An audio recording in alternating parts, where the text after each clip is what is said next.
धर्म का निरूपण। प्रहलाद का चरित्र सुनने के बाद धर्मराज ने नारद जी से मनुष्य धर्म समझाने को कहा। 11 से 15 अध्याय तक धर्म की कथा है।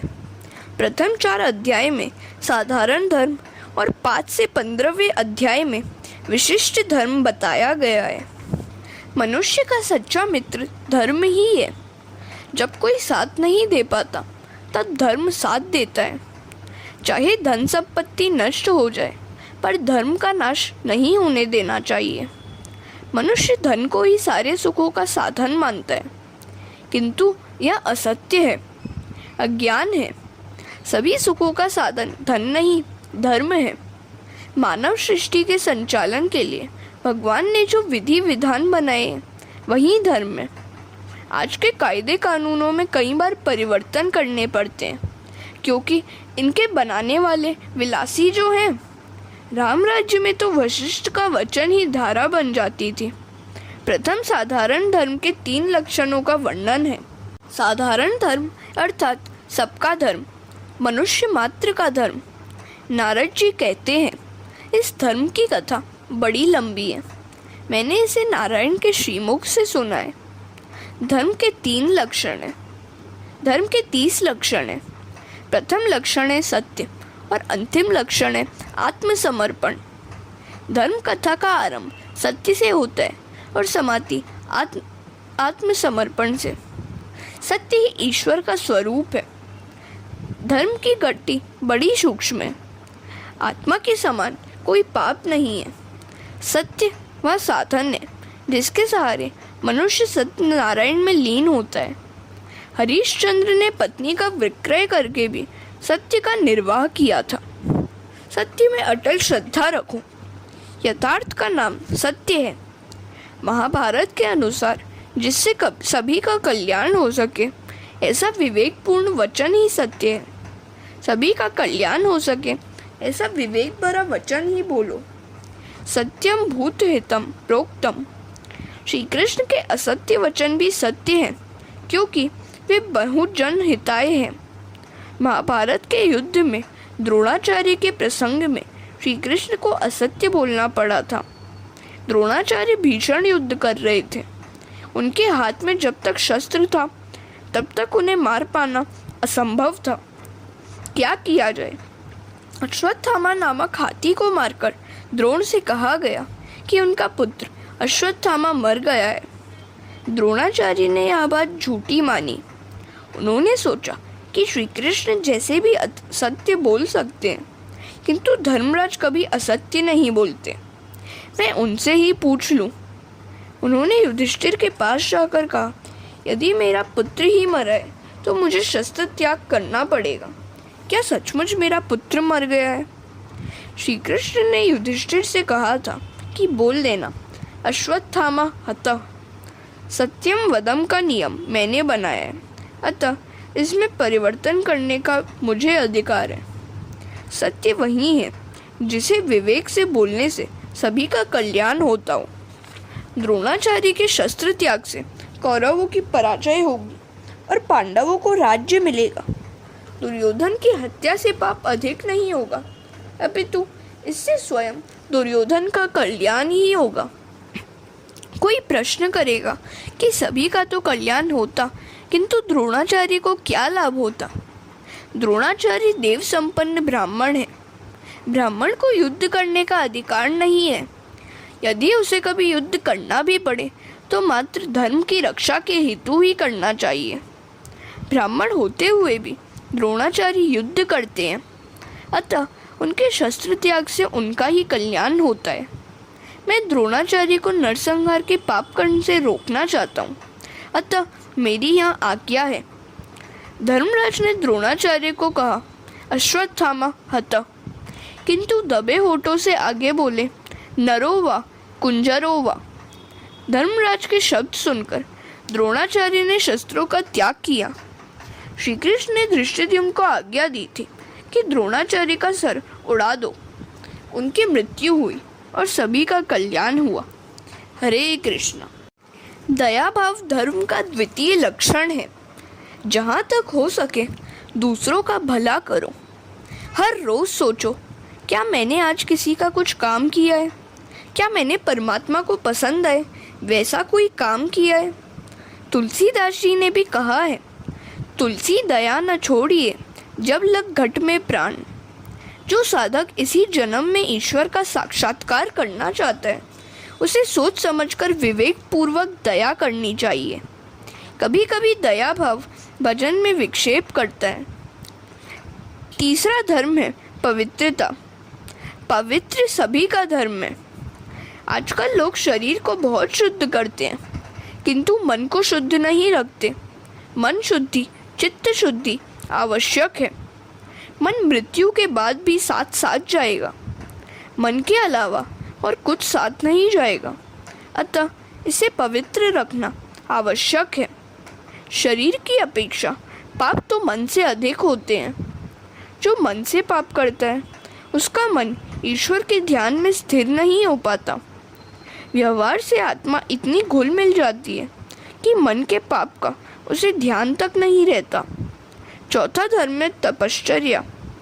विचार, वाणी और वर्तन को शुद्ध रखना ही तपश्चर्या है। पांचवा धर्म है तितिक्षा। भगवत कृपा से जो भी दुख मिले उसे सहन कर लो। शत्रु के प्रति भी सद्भाव बनाए रखो, तभी परमात्मा आपके पक्ष में रहेंगे और आपके शत्रु को दंड देंगे। एक महात्मा जप करते हुए जा रहे थे। रास्ते में किसी धोबी ने सुखाने के लिए कपड़े फैलाए हुए थे। उन पर महात्मा का पाँव पड़ गया। धोबी ने यह देखा तो वह महात्मा को लकड़ी से पीटने लगा। भगवान ने सोचा कि वह महात्मा तो मेरा ही नाम जप रहा था, अतः मैं उसकी रक्षा नहीं करूँगा तो मेरी प्रतिष्ठा का क्या होगा। महात्मा की रक्षा के लिए वे वैकुंठ से धरती पर उतर आए। इधर महात्मा की सहनशीलता ने जवाब दे दिया। उन्होंने सोचा कि इस धोबी से मैं अधिक सशक्त हूँ। उन्होंने धोबी को मारने के लिए लकड़ी उठाई। प्रभु ने यह देखा तो वे वापस चले गए। भगवान तुरंत वापस जा पहुँचे तो लक्ष्मी जी ने कारण पूछा।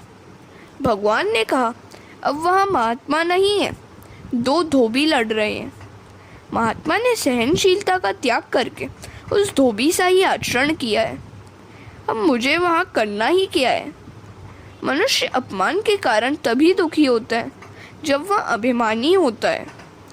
जीव दीन होकर ईश्वर के चरण में आश्रय ग्रहण करे तो उस पर अपमान का कोई असर नहीं होगा। सहन शक्ति ही तितिक्षा है। अहिंसा छठा धर्म है। वचन, मन और काया से किसी को दुखी न करना ही अहिंसा है। संत वही है जिसके संग में आने वाले का स्वभाव बदल जाए, सुधर जाए। ऋषियों के आश्रम में हिंसक पशु भी शांत हो जाते थे। सातवां धर्म है ब्रह्मचर्य। शारीरिक ब्रह्मचर्य का पालन तो कई लोग करते हैं, किंतु आँख और मन से ब्रह्मचर्य का पालन करने वाले बहुत कम होते हैं। किसी स्त्री या पुरुष का चिंतन करना भी ब्रह्मचर्य का भंग ही है। काम भाव के गीत का श्रवण भी ब्रह्मचर्य भंग ही है। ब्रह्मचर्य तो मन को स्थिर करने का साधन है। आठवां धर्म है त्याग। कुछ भी त्याग करना धर्म है। नौवां धर्म है स्वाध्याय। सदग्रंथ का चिंतन, मनन ही स्वाध्याय है, जो हर किसी का धर्म है। 10वां धर्म है आर्जवम। स्वभाव को सरल रखना ही सभी का धर्म है। 11वां धर्म है संतोष। ईश्वर ने जो और जितना दिया है उससे संतुष्ट रहने वाला व्यक्ति ही श्रीमंत है और असंतुष्ट रहने वाला दरिद्र है। एक भिखमंगे को रास्ते में एक रत्न जड़ित अंगूठी मिली। उसने सोचा कि मुझसे भी जो व्यक्ति गरीब होगा उसे मैं यह अंगूठी दे दूंगा। चलते चलते एक स्थान पर उसने देखा कि एक 5 बंगलों का मालिक 6ठा बंगला बनवा रहा है और मजदूरों के साथ मजदूरी के पैसों की बात पर झगड़ा कर रहा है। काम पूरा लेता है पर पूरा दाम नहीं देता है। उस भिखमंगे ने उस सेठ को अंगूठी दे दी तो सेठ कहने लगा, मेरे पास तो बहुत कुछ है, मैं भिखमंगा नहीं हूँ, यह अंगूठी मुझे क्यों दे रहा है तू? तो उस भिखमंगे ने कहा, यदि आपके पास बहुत कुछ है तो फिर मजदूरों से झगड़ा क्यों करते हैं, लोभ क्यों करते हैं? आप संतोषी नहीं हैं, अतः भिखमंगे ही हो। तुम भी तो सोचो कि सच्चा भिखमंगा कौन था और सच्चा सेठ कौन था। हरे कृष्ण। 12वां धर्म है समदृष्टि। सर्व में सर्व के प्रति समदृष्टि से देखना सभी का धर्म है। कोई कारणवशात व्यावहारिक विषमता चाहे करनी पड़े, किंतु भावात्मक विषमता कभी नहीं होनी चाहिए। 13वां धर्म है मौन। बिना कारण व्यर्थ कुछ भी न बोलना ही मौन है, और यह भी सभी का धर्म है। मौन मन से भी होना चाहिए। मौन से मन को शांति मिलती है और मानसिक पापों का नाश होता है। वाणी पर बुद्धिपूर्वक अंकुश रखो। 14वां धर्म है आत्मचिंतन। प्रतिदिन सोचते रहो कि मैं कौन हूँ। मैं शरीर नहीं हूँ, मैं परमात्मा का ही अंश हूँ। जन्म से पूर्व न तो कोई रिश्तेदार था और मृत्यु के पश्चात न कोई रिश्तेदार रहेगा। इन दोनों के मध्यावधि समय में ही रिश्तेदार होते हैं। ये कौन है, कहाँ से आते हैं? यह सब भगवान की ही माया है। आत्मस्वरूप को बराबर जानने वाला ही आनंद पा सकता है। यह जगत नहीं है, ऐसा अनुभव तो मनुष्य कर सकता है, किंतु स्वयं के अनस्तित्व को मान्य नहीं कर सकता। वह परमात्मा का अंश है, उसे शरीर से भिन्न होना है। दृश्य में से दृष्टि को हटाकर सभी के साक्षी स्वरूप दृष्टा में मन स्थिर करोगे तो सच्चा आनंद मिलेगा। आत्मा अनात्मा विवेक भी सभी का धर्म है। जगत अपूर्ण है, आत्मा परिपूर्ण। मनुष्य जब तक अपने स्वरूप को स्वयं देख नहीं पाता है, तब तक उसे आनंद नहीं मिल पाता। देव की वाणी अति गूढ़ है। एक सेठ ने अपनी बही में लिखा था कि गंगा यमुना के मध्य में मैंने लाख रुपए छोड़ रखे हैं। जब उनके पुत्र दरिद्र हो गए तो उन्होंने पुरानी बही पढ़ते पढ़ते वह बात भी देखी, किंतु वे इसका अर्थ नहीं जान सके। एक बार उनके पिता के पुराने मुनीम कहीं से आए तो उनसे उस बही की बातों का अर्थ पूछा गया, तो उन्होंने कहा, तुम्हारी 2 गायें हैं, यमुना और गंगा। ये जिस स्थान पर बांधी जाती है वहीं ये रुपए गाड़ कर रखे गए हैं। इस दृष्टांत का आध्यात्मिक अर्थ हमें देखना है। गंगा और यमुना है हमारी इंगला और पिंगला नाड़ियाँ। इन 2 नाड़ियों के बीच होती है सुषुम्ना नाड़ी। जब तक किसी सद्गुरु के द्वारा यह सुषुम्ना नाड़ी जागृत नहीं हो पाती, तब तक ब्रह्म का दर्शन नहीं हो पाता। ज्ञानी जन ललाट में ब्रह्म का दर्शन करते हैं, तो वैष्णव जन हृदय सिंहासन पर चतुर्भुज नारायण का दर्शन करते हैं। साधु होना उतना कठिन नहीं है जितना कि सरल होना है। 15वां धर्म है पंच महाभूतों में ईश्वर की भावना करना। ईश्वर का अनुभव करना सभी का धर्म है। 16वां धर्म है कृष्ण कथा का श्रवण करना। यह भी सभी का धर्म है। 17वां धर्म है कृष्ण कीर्तन, स्मरण, सेवा, पूजा, नमस्कार और उनके प्रति दास्य, सख्य और आत्मसमर्पण। ये भी सभी का धर्म है। मैं परमात्मा हूँ, ऐसा सतत चिंतन करने से जीव को वे अपना लेते हैं। हमेशा यह याद रखो कि भगवान एक भी क्षण मुझसे दूर नहीं रहते हैं। जो ईश्वर को अपने संग रखता है वह निर्भय बनता है। परमात्मा को आत्मसमर्पण करना सभी का धर्म है। हरे कृष्ण। ब्रह्मचर्य और वानप्रस्थों का नियम। इसके आगे विशिष्ट धर्मों का वर्णन है। ब्राह्मण, क्षत्रिय, वैश्य और शूद्र, ये चारों वर्ण ईश्वर के अंगों से उत्पन्न हुए हैं। ये सब एक ईश्वर के स्वरूप में हैं, ऐसी भावना रखो। 4 वर्ण और 4 आश्रमों का वर्णन है। ब्रह्ममयी दृष्टि और अद्वैत निष्ठा सिद्ध होने पर यदि वह व्यक्ति भेदभाव का पालन न करे तो कोई आपत्ति नहीं है।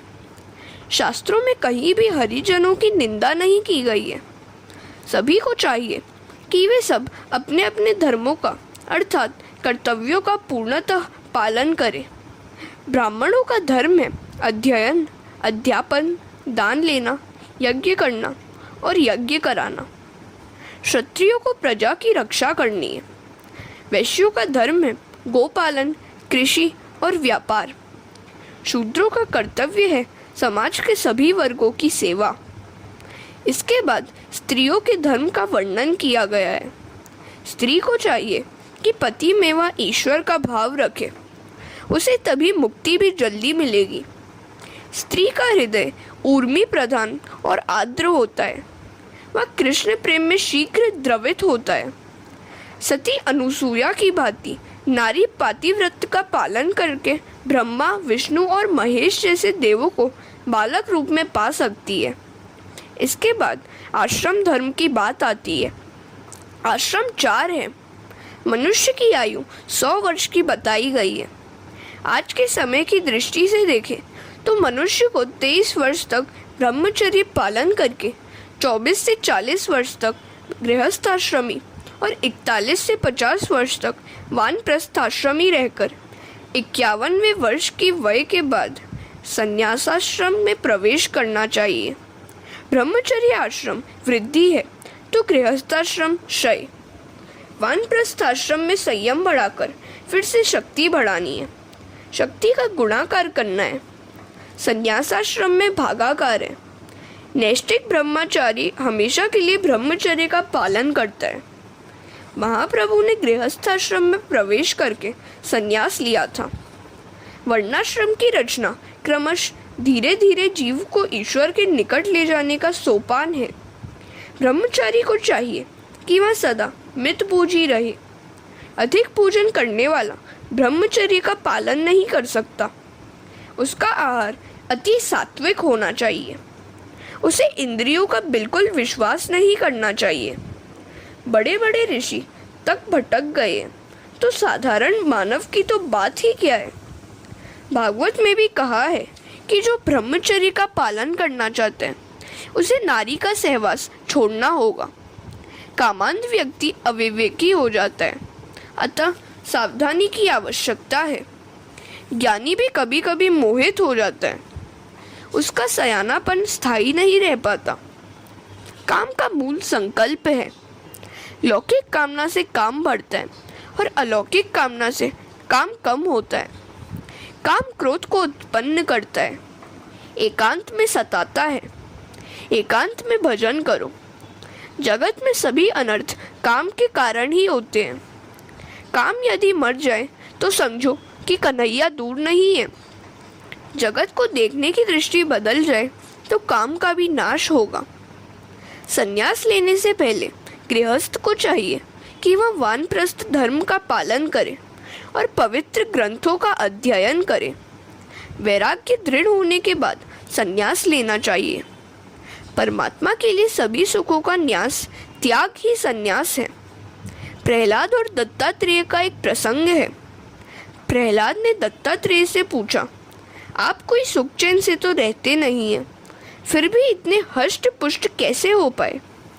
दत्तात्रेय ने उत्तर दिया, जगत के किसी भी जड़ पदार्थ में आनंद नहीं है, सुख की इच्छा ही दुख है।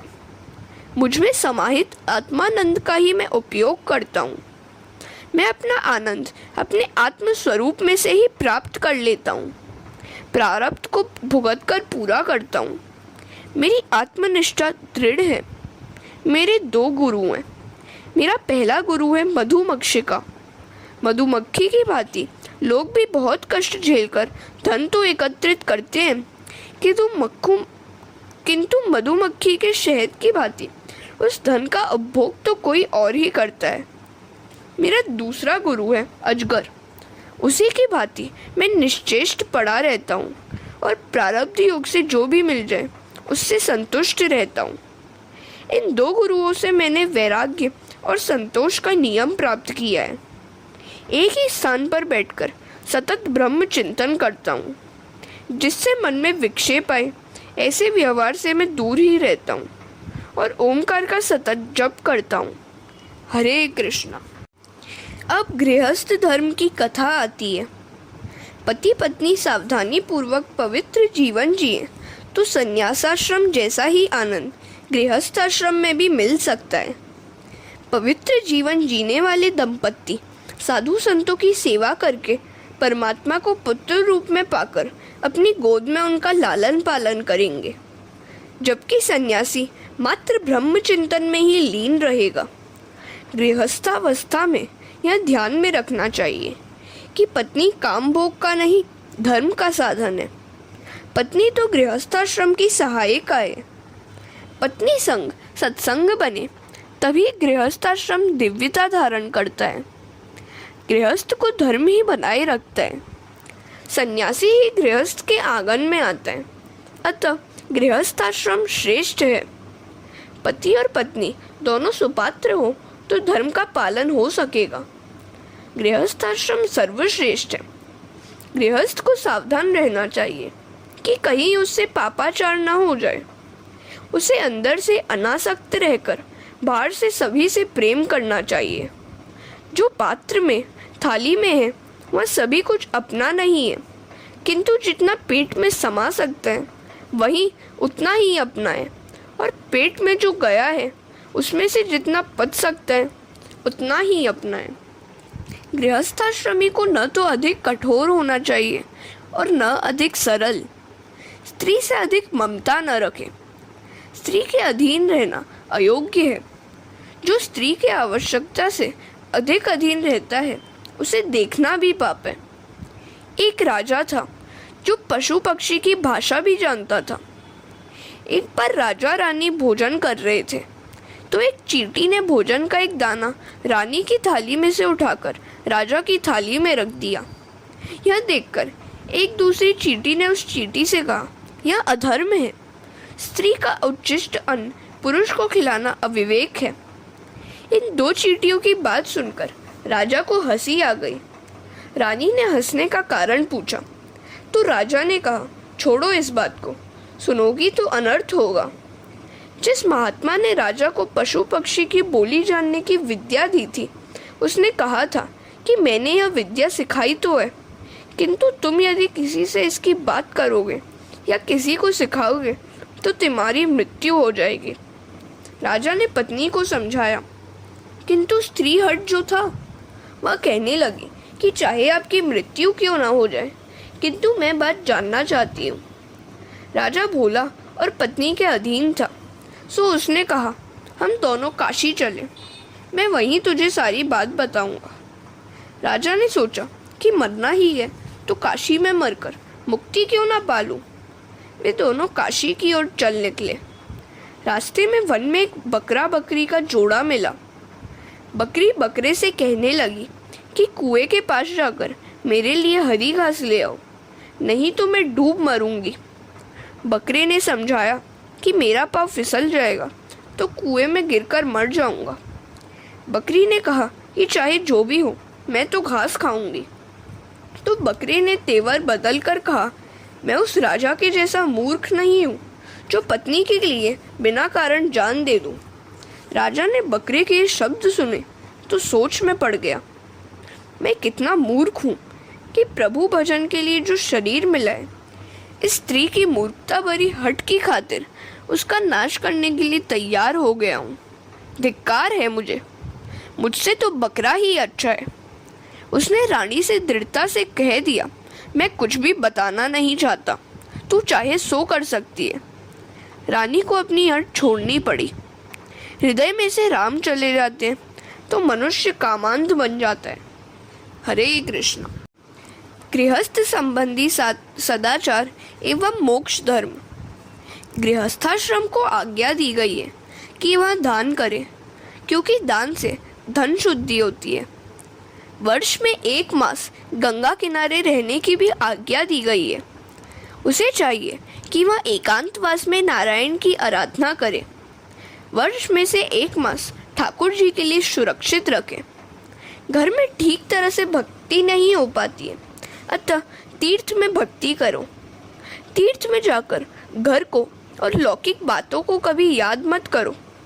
वहाँ मात्र भक्ति ही करनी चाहिए। भक्ति करने के लिए स्थान की शुद्धि भी आवश्यक है। स्थान के वातावरण का मन पर बड़ा असर पड़ता है। मार्कंडेय पुराण में एक कथा है।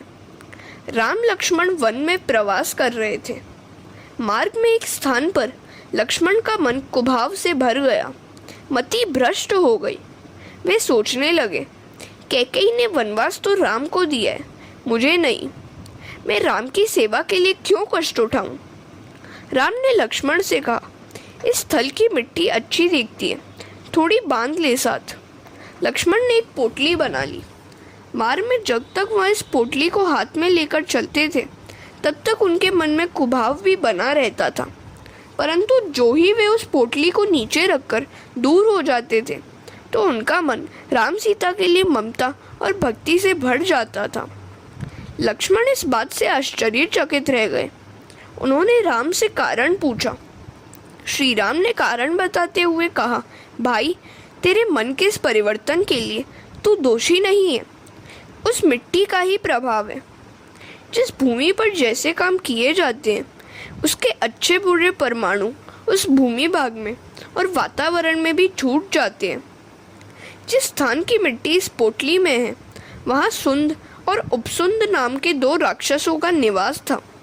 उन्होंने कड़ी तपश्चर्या करके ब्रह्मा को प्रसन्न करके अमरता का वर मांगा। ब्रह्मा ने उनकी मांग तो पूरी करनी चाहिए, किंतु कुछ नियंत्रण के साथ। उन दोनों भाइयों के बीच बड़ा प्रेम था, अतः उन्होंने कहा कि हमारी मृत्यु केवल आपसी विग्रह से ही हो सके। ब्रह्मा ने वर दे दिया। इन दोनों ने सोचा था कि हम कभी आपस में झगड़ने वाले तो हैं नहीं, अतः अब हम तो मरेंगे ही नहीं। अपनी इस अमरता के घमंड में उन्होंने देवों को सताना शुरू कर दिया। देवों ने ब्रह्मा जी का आसरा लिया तो ब्रह्मा जी ने तिलोत्तमा नाम की अप्सरा का सृजन किया और उसे उन असुरों के पास जाने की आज्ञा दी। सुंद और उपसुंद ने इस सौंदर्यवती अप्सरा को देखा तो दोनों मोहांध हो गए। सुंद ने कहा कि यह मेरी है, तो उपसुंद ने कहा, सोच समझ के बोल, यह तेरी भाभी अर्थात मेरी पत्नी है। दोनों झगड़ने लगे। तिलोत्तमा ने कहा, मैं तो विजेता के साथ विवाह करूंगी। तो उन दोनों भाइयों ने विजेता बनने के लिए ऐसा घोर युद्ध किया कि दोनों मर गए। वे दोनों असुर जिस स्थान पर झगड़ते हुए मरे थे उसी स्थान की यह मिट्टी है, अतः इस मिट्टी में भी द्वेष, तिरस्कार और वैर के संस्कारों का सिंचन हो गया है। जिस भूमि पर जैसे कर्म किए जाते हैं वैसे ही संस्कार वह भूमि भी प्राप्त कर लेती है। घर को गृहस्थ सदा पवित्र रखे। लोग माथेरान सैर करने के लिए जाते हैं और घर पर आते हैं। पवित्र ब्राह्मण के हाथ श्राद्ध कराया जाए। हरे कृष्णा। काम का मूल है संकल्प, अतः संकल्प का त्याग करके काम को जीतना चाहिए। मन में सुख का संकल्प ही नहीं आना चाहिए। संकल्प ही दुख का कारण है। काम की इच्छा अपूर्ण रहने पर क्रोध उत्पन्न होता है। कामनाओं का त्याग ही क्रोध को जीतने का उपाय है। क्रोध दुख दाता है। क्रोध पर ही क्रोधित होने का निश्चय करो। संसारी लोग जिसे अनर्थ मानते हैं वही अनर्थ है ऐसा समझो और लोभ को जीतो। तात्विक विचार से भय को जीतना चाहिए। अध्यात्म विद्या से शोक और मोह पर, संतों की उपासना से दंभ पर, मौन द्वारा योग के विघ्नों पर और शरीर प्राण आदि को निश्चेष्ट करके हिंसा पर विजय प्राप्त करनी चाहिए। गृहस्थ को सद्गुरु का आश्रय लेकर उसकी आज्ञा का पालन करना चाहिए। सात्विक भोजन, स्थान और सत्संग से निद्रा को पराजित करना चाहिए। सत्वगुण की वृद्धि से मनुष्य की देह विलीन हो जाती है। ज्ञानेश्वर ने 16वें वर्ष में और शंकराचार्य ने 32वें वर्ष में प्रयाण किया था। तमोगुण की वृद्धि से निद्रा बढ़ती है और सत्वगुण की वृद्धि से नींद उड़ जाती है। निद्रा तमोगुण का धर्म है। सदाचार, संयम, सात्विक आहार विहार, आचार आदि से सत्वगुण बढ़ता है। सत्वगुण की वृद्धि से प्रभु मिलन की आतुरता भी बढ़ेगी। हर रोज भगवान का ध्यान करो। ध्यान करने से ध्यान करने वाले में ईश्वर की शक्ति आती है। गृहस्थ को इंद्रिय रूपी घोड़ों को नियंत्रण में रखना चाहिए। विद्वान कहते हैं कि यह शरीर रथ है और इंद्रियां घोड़े। इंद्रियों का नियंता मन ही इन घोड़ों की बागडोर है। शब्दादि विषय विभिन्न मार्ग हैं। बुद्धि इस रथ को चलाने वाला सारथी है। इस रथ को बांधने के लिए ईश्वर ने चित्त रूप बंधन बनाया है। 10 प्राण इस रथ की धुरा है। धर्म और अधर्म पहिए हैं। इस रथ में बैठता है हमारा अहंकारी जीव। ओमकार धनुष है और शुद्ध जीवन बाण। परब्रह्म लक्ष्य है, निशाना है। रोग, द्वेष, लोभ, शोक, मोह, भय, मन, मान, अपमान, असूया, माया, हिंसा, मत्सर, रजोगुण, प्रमाद, क्षुधा, निद्रा आदि शत्रु हैं। जब तक मनुष्य देह रूपी रथ अपने वश में है तथा इंद्रियां आदि सशक्त हैं, उतने समय में ही मनुष्य को चाहिए कि वह सद्गुरु के चरणों की सेवा करके तीक्ष्ण ज्ञान रूपी तलवार लेकर श्री भगवान का बल धारण करके राग द्वेष आदि शत्रुओं को जीत ले और तत्पश्चात शांत होकर स्वानंद रूपी स्वराज्य से संतुष्ट हो जाए। शरीर रथ को भी छोड़ देना चाहिए। यदि ऐसा न किया जा सका तो रथ में विराजमान प्रमादी जीव को तथा दुष्ट इंद्रिया रूपी घोड़ों को बुद्धि रूपी सारथी अयोग्य मार्ग पर ले जाकर विषयों रूपी चोरों के अधीन कर देगा। वे चोर घोड़ों और स्वार्थी के सहित जीव रूपी रथ को अंधकार व्याप्त और महामृत्यु के भय से पूर्ण संसार रूप कुएं में फेंक देंगे। वेद में 2 प्रकार के कर्म बताए गए हैं। प्रवृत्ति कर्म से मनुष्य संसार में वापस आता है और निवृत्ति कर्म से मोक्ष प्राप्त करता है। मैं कमाता हूँ, ऐसा अभिमान गृहस्थ को नहीं रखना चाहिए। द्रव्य मेरा है, ऐसा भी अभिमान मत रखो। द्रव्य सभी का है। गृहस्थ भावाद्वैत सिद्ध करे, पति पत्नी सत्संग करें, एकांत में बैठकर हरि कीर्तन करो। कीर्तन से कली के दोषों का विनाश होता है। धर्म में अर्थ का उपार्जन करो। मौज मजे में सभी साथ रहते हैं और दंड अकेले जीवात्मा को भोगना पड़ता है। अनेक गृहस्थ संसार पार कर गए हैं। बड़े बड़े ऋषि जो ईश्वर को देखने के लिए तरसते हैं, वे आपके घर में रहते हैं। इस प्रकार नारद ने धर्मराज को उपदेश दिया। अंत में इस प्रकरण की समाप्ति में धर्मराज ने नारद जी की पूजा की। हरे राम राम राम हरे हरे, हरे कृष्ण कृष्ण कृष्ण हरे हरे। सप्तम स्कंद समाप्त।